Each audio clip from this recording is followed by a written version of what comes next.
एबटाबाद के अंदर जो दहशतगर्दी हुई, हम सब उसकी मजम्मत करते हैं।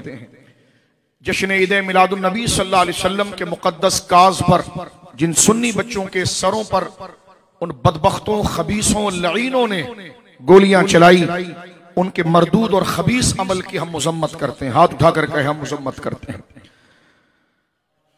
और मैं यही कहूंगा कि सयुहज़मुल जमअ व युवल्लून दुबर, जब अहले हक के मुकाबले पर बातिल आया था तो हुजूर ने उनकी बर्बादी के लिए, उनके झत्तों को मुंतशिर करने के लिए जो पढ़ा था, वही पढ़कर मैं उन लईन, उन खबीसों, गोली चलाने वालों को बद्दुआ देता हूं कि खुदा तुम्हारी जमीयत को मुंतशिर करे, तुम्हारी शौकत और तुम्हारी शान को तोड़े, और तुम्हारे गुरूर को अल्लाह जमीन में मिलाए कि तुमने निहत्ते या रसूलुल्लाह कहने वालों पर गोली चलाई है।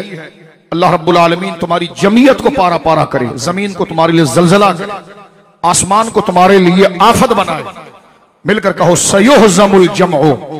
सयुहज़मु ये कुरान की आयत है और बद्दुआ है जालिम के लिए।